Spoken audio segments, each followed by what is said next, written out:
अगर आप पुर्तगाल आ रहे हैं, पुर्तगाल का टीआरसी कार्ड फास्टेस्ट वे में लेना चाह रहे हैं, क्या प्रोसेस है? कितना टाइम लग सकता है? कितने टाइम में आप जॉब फाइंड करने के बाद आप अपना टीआरसी कार्ड लॉयर के थ्रू कोर्ट के ज़रिए आप अपना ले सकते हैं? वीडियो का टॉपिक बड़ा इंपॉर्टेंट है। इसमें आज हम कुछ जो कमेंट्स हैं लोगों ने कुछ क्वेश्चंस किए हैं, उनका भी आंसर करेंगे। वो मुझे इंपॉर्टेंट लगे तो उनका आंसर देना बनता है। तो वीडियो को लास्ट तक आपने लाज़मी देखना है। आप इस वीडियो में आपके काफ़ी ज़्यादा डाउट्स क्लियर हो जाएँगे कि भाई प्रोसेस क्या है, पहले क्यों नहीं था, अब क्यों कि ये प्रोसेस हो रहा है। क्योंकि काफ़ी लोग जो हैं जिनको इन्फॉर्मेशन नहीं है, हर बंदा यहाँ पे जो आके फाइल लॉक करता है वो यहाँ पे आके एजेंट बन जाता है, वो एक्सपर्ट बन जाता है, पता है कुछ नहीं होता। पहले भी यही चक्कर था कि हम हमारे दौर में भी लोग ऐसे ही थे, जिनकी वजह से हमें ज़लील होना पड़ा, जी ये नहीं होता, वो नहीं होता, भाई हो रहा है, ज़िंदा मसाला 2 इंटरव्यू मैंने कर दिए और भी हज़ारों लोग हैं जो सोशल मीडिया पे आना पसंद नहीं करते, लेकिन बहुत से लोगों के कार्ड आ चुके हैं। तो वीडियो कंटिन्यू करने से पहले आपको सबको पता है भाई चैनल को सब्सक्राइब आपने लाज़मी करना है। बाकी कोई लीगल असिस्टेंस चाहिए, हेलो हाय नहीं करनी है आपको, मैं आपको जवाब नहीं दूँगा, मैं पहले बता रहा हूँ क्योंकि मोस्टली लोग टाइम पास कर रहे होते हैं, चिट-चैट कर रहे होते हैं, ना उनका वीज़ा होता है, ना पासपोर्ट बना होता है और वो लोगों का अगले बंदे का टाइम वेस्ट कर रहे होते हैं। तो इतना टाइम आपको पता है कि सोशल मीडिया फिर मेरा बिज़नेस भी, अब मेरे अगर फॉलो कर रहे हो मेरे वीडियोज़ को, तो मैं बहुत बिज़ी रहता हूँ, ट्रैवलिंग पे भी रहता हूँ, तो इसलिए जवाब देना पॉसिबल नहीं होता, थोड़ा इस चीज़ को ख्याल रखा करें। आप तो खैर अवेले ही होंगे या कहीं आपको सोशल मीडिया पे एक्टिव नहीं होंगे, लेकिन मैं बहुत ज़्यादा सोशल मीडिया पे एक्टिव होता हूँ और उनका चीज़ों को मैनेज करना अपनी पर्सनल लाइफ फिर बिज़नेस तो बड़ा मुश्किल होता है। तो पहले मैं आपको थोड़ा प्रोसेस बता दूँ टीआरसी का कि भाई आप जब पुर्तगाल में लीगली एंटर होते हैं, लीगल वाले 6 टैक्स के बाद ले सकते हैं और इल्लीगल जो है वो 12 टैक्स के बाद ले सकते हैं, जो वीज़ा के बिना आते हैं। जो लीगल वाले हैं उनके लिए ज़्यादा जल्दी है क्योंकि वो लीगल हैं, तो वो कब आप अप्लाई कर सकते हैं। जब आप लीगल पुर्तगाल में एंटर होते हैं तो आते ही आपके कुछ डॉक्यूमेंट्स जिसे फाइल लॉक करते हैं, फाइल लॉक होती है। लेकिन आपने ये कोशिश करनी है कि फाइल लॉक के अंदर आपके डॉक्यूमेंट्स ओरिजिनल होने चाहिए, 2 नंबर नहीं होने चाहिए। मोस्टली जितने भी यहाँ पे लोग हैं, वो आपका फेक कॉन्ट्रैक्ट, फेक जुनता, फेक चीज़ें लगाते हैं। 10,000 लोगों की फाइलें इंस्पेक्शन के अंदर पड़ी हुई हैं, जिनका 8-8, 10 महीने से कार्ड नहीं आ रहा। सिर्फ ये ही यूट्यूबर, टिकटॉकर और जो ये सोशल मीडिया पे सिस्टम ट्रेंड बन चुका है। आपने सोशल मीडिया के ऊपर देखा होगा किसी भी यूट्यूबर टिकटॉकर की अपनी कंपनियां हैं नहीं, बेचारे अभी खुद अंडर प्रोसेस रेजिडेंसी हैं और यहाँ पे आके वो एजेंटी शुरू कर देते हैं और यहाँ पे अभी वो दिन में भांडे मांज रहे होते हैं और शाम में जो है ना वो आपको कंसल्टेंसी दे रहे होते हैं, उनको कुछ नहीं पता, वो तो बेसिकली थर्ड पार्टी लोगों से काम करवा रहे होते हैं और आपका जो है वो बेड़ा गर्क कर देते हैं। आपको 2 साल के बाद पलक पता जाता है और अल्हम्दुलिल्लाह मैं इस फील्ड में तकरीबन 3.5 साल से हूँ। मेरे जो क्लाइंट हैं जो मेरे थ्रू गुज़र चुके हैं और सबके टीआरसी आ गए, किसी को भी एक रत्ती भर प्रॉब्लम नहीं है क्योंकि हम काम ही प्रोफ़ेशनली करते हैं, हम काम ही लॉयर के थ्रू करते हैं, ये हवाई फायर नहीं छोड़ते। अच्छा मैं आपको एक पहला बता दूँ कि आप जब लीगली एंटर होते हैं, जब आपकी फ़ाइल लॉक होती है, फ़ाइल लॉक के बाद आपको कॉन्ट्रैक्ट चाहिए होता है तकरीबन 6 महीने का या सॉरी 1 साल का कॉन्ट्रैक्ट चाहिए होता है। लेकिन मिनिमम यहाँ पे साल का कॉन्ट्रैक्ट इकट्ठा हो नहीं देता, कॉन्ट्रैक्ट की जो डेट लिखी होती है वैलिडिटी की कितने महीने तक ये चलेगा, वो 6 महीने तक देते हैं यहाँ पे। लेकिन उसके अंदर ये एक शिक होती है, मोस्टली कंपनीज़ देती हैं कि ये आगे रिन्यू होगा 6 मंथ के लिए मज़ीद। तो अगर तो आपके पास ये वाला कॉन्ट्रैक्ट है तो फिर आप ये प्रोसेस कर सकते हैं, ठीक है? शॉर्ट टेम्परेरी जॉब कॉन्ट्रैक्ट के ऊपर ये वाला प्रोसेस नहीं होता। आपको कॉन्ट्रैक्ट चाहिए, या तो 1 साल का कॉन्ट्रैक्ट चाहिए या 6 महीने वाला जो कॉन्ट्रैक्ट होता है उस पे ये कंडीशन लिखी हो कि ये ऑटोमैटिकली 6 महीने के बाद बंदा यहाँ पे जो काम करेगा, सही करेगा तो ऑटोमैटिकली 6 महीने बाद ही फिर ऑटोमैटिकली रिन्यू हो जाता है। उसको चेंज करने की ज़रूरत नहीं होती। तो भाई इसमें आप 3 टैक्स पे ऑफ़िशियली जब आपकी फ़ाइल सबमिट हो जाती है लीगल डॉक्यूमेंटेशन के साथ, तो आप 3 टैक्स पे करने के बाद अब फ़ाइल लॉक का प्रोसेस क्या है डिस्क्रिप्शन में डाल दूँगा, फ़ाइल लॉक से रिलेटेड आपको वीडियोज़ चाहिए तो वहाँ पे आप जे देख सकते हैं। 3 टैक्स पे करने 90 डेज़ के बाद यानी कि 3 टैक्स पे करने के बाद आप वकील ऑफ़िशियली हायर करके कोर्ट के अंदर आप अपना रेज़िडेंस परमिट अप्लाई कर सकते हैं। बेसिकली कोर्ट क्या करती है, कोर्ट क्योंकि इमिग्रेशन में रश लगा हुआ है, 2 ढाई साल का प्रोसीजर अगर नॉर्मल चले, तो वकील जो है वो आपका केस प्रिपेयर करता है, उसमें इमरजेंसी डिक्लेयर करता है, आपको क्यों रेज़िडेंस परमिट जल्दी चाहिए। जैसे आपको पता है हमने कुछ हर बंदे की एक डिफरेंट सिचुएशन होती है, तो वो वकील पहले आपका केस स्टडी करता है, स्टडी करने के बाद आपसे फेस टू फेस मिलता है, एनालिसिस करता है, फिर आपको बताता है कि आपका केस ये मैं डालने जा रहा हूँ। तो उस पे हम कुछ ह्यूमन राइट्स के पॉइंट्स डालता है, जिसकी बेस पे आपको रेज़िडेंस कार्ड जल्दी मिलता है।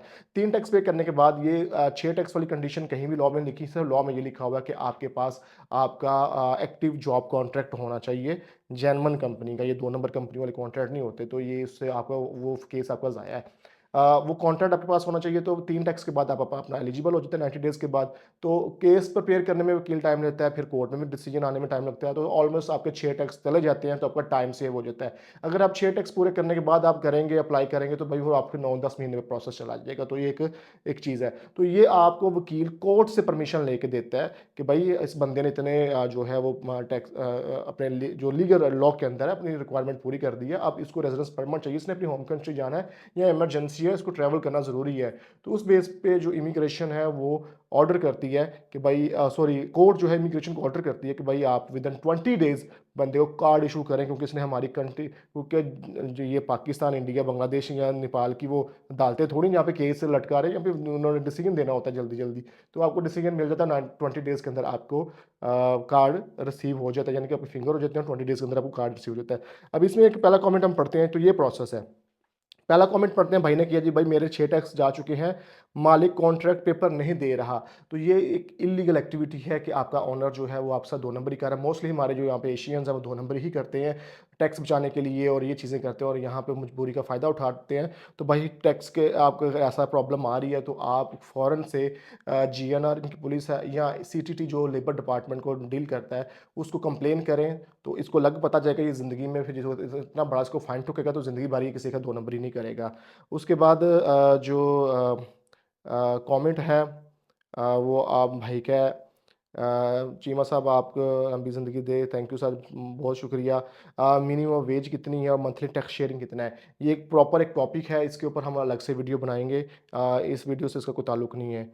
अच्छा, एक नेक्स्ट आता है, कमेंट आता है, मेरा बेटा लिस्बन में स्टडी कर रहा है 2 मंथ से, उसने टीआरसी कार्ड अप्लाई करना है, डेट ओपन नहीं हो रही, 18 ईयर की डेट कब होगी? अच्छा, इनका बेटा 18 साल का स्टडी कर रहा है, लेकिन इनको बायोमेट्रिक डेट नहीं मिल रही। सेम सेम यही है कि आप अगर आपको, क्योंकि यहाँ पे बड़ा वर्स्ट किस्म का सिनेरियो है, डेट्स अपॉइंटमेंट्स लेने का इमिग्रेशन में, कब ओपन होती है कब बंद होती है पता नहीं, जब ओपन होती है एजेंटों को पता लगता है, एजेंट सारी डेट्स बुक कर लेते हैं, उन्होंने एडवांस बुकिंग की होती है लोगों की, तो उस पे जो नॉर्मल लोग होते हैं उन बेचारों को पता नहीं चलता। उसमें सेम प्रोसीजर यही है कि आप लॉयर को जाएँ, लॉयर के पास जाएँ, आपके पास लीगल राइट्स है, आप कोर्ट से परमिशन ले सकते हैं, भाई मुझे क्यों ज़लील किया जा रहा है, ये मेरे सिविल राइट्स हैं, मेरे ह्यूमन राइट्स हैं, तो मुझे रेजिडेंस कार्ड की डेट दी जाए। तो आप सेम इस प्रोसेस में भी आप वकील की हेल्प लेके आप जल्दी रेजिडेंस परमिट ले सकते हैं। अच्छा, आगे दूसरा कमेंट है, बाजी लीगल एंट्री में फ़ाइल लॉक करते वक़्त जो जहाँ से कॉन्ट्रैक्ट लिया था उसी जगह काम करना होता है या फिर कहीं और भी कर सकते हैं?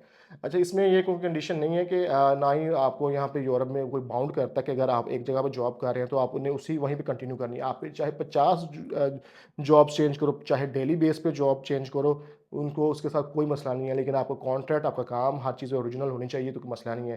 तो अगर फाइल लॉक में जो आपने कॉन्ट्रैक्ट लगाया, आप वहाँ पे जॉब नहीं कर रहे, तो आप कहीं और जॉब कर रहे हैं, तो कोई मसला नहीं है। आप ये प्रोसेस अगर फॉलो करना चाहें, 3 टैक्स, 6 टैक्स वाला वो कर सकते हैं।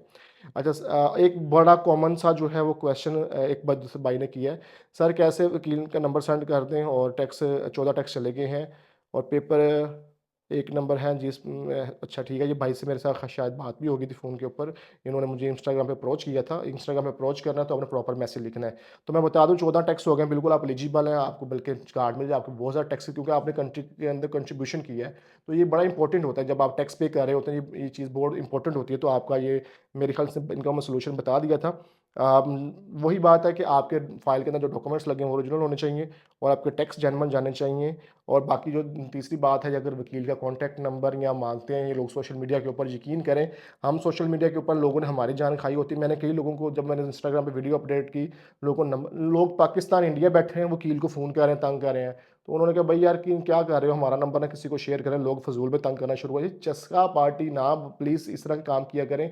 इस तरह की हमारी रिप्यूट गंदी होती है। वकील यकीन करें, उसने हमारे खिला मेरे सामने हमारे यानी कि एशियंस के बारे में इतने बुरे वर्ड्स बोले ना कि आप लोग यार इस तरह करते हो, तो इसलिए हम लोग आपसे अवॉइड करते हैं। तो ज़रा अपनी जो अपना, तो खैर आप तो उधर बैठे हैं, आपको अपनी इज़्ज़त का तो कोई फ़र्क नहीं पड़ता, लेकिन हमारी इज़्ज़त ना ख़राब किया करें यहाँ पे। तो अगर आपको लॉयर का नंबर आप यहाँ मौजूद है पुर्तगाल में, तो फिर मुझे इंस्टाग्राम पे कॉन्टैक्ट कर लीजिएगा, मैं लॉयर का बिज़नेस कार्ड वगैरह शेयर कर दूँगा।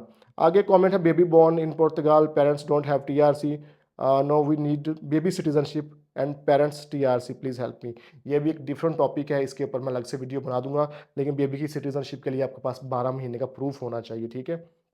आगे एक भाई ने कमेंट किया है कि मेरी लीगल एंट्री है, 8 टैक्स हो गए हैं, मेरी शेयरिंग कंपनी ओपन की है, ये आपने पॉइंट, मेरी शेयरिंग कंपनी यानी उस बंदे ने अपनी खुद की कंपनी शेयरिंग में ओपन की है और एज अ मैनेजर के हिसाब से टैक्स दे रहा हूँ। और मेरा बायोमेट्रिक कैसे होगा, लॉयर नहीं कर सकते, और कौन सी लॉयर करे, कितना आएगा, बताइएगा। अच्छा, आपको कोई लॉयर का चाहिए तो आप ये इधर ही हैं तो मुझे इंस्टाग्राम पे मैसेज कर दीजिएगा।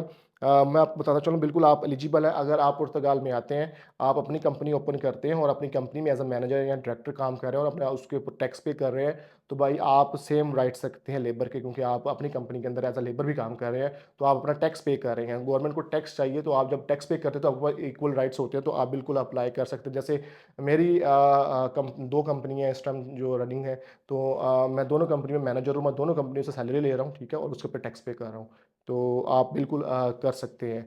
अच्छा, आगे कमेंट है, भाई क्रोएशिया में जॉब कर रहा हूँ, आप बता सकते हो कि वहाँ पे पेपर लॉक करने का क्या प्रोसेस है? सर जी, क्रोएशिया, इटली, और मुझे बहुत से लोगों के कॉन्टैक्ट आते हैं यूरोप से, सॉरी कॉन्टैक्ट करते हैं यूरोप से, जो उधर मौजूद है। लीगल है, आप यहाँ भैया आके करेंगे तो फिर ही आप कर सकते हैं। वहाँ बैठे ना कीजिएगा, आपको बहुत से यूट्यूबर अंडर द टेबल सारे ये काम कर रहे हैं, ब्लैक बिजनेस कर रहे हैं, आपको गलत गाइड करेंगे, आपका कुछ भी नहीं होना, आपका पैसा टाइम वेस्ट होना है, आप जो है खली वली अब क्या बंदा इसमें करे।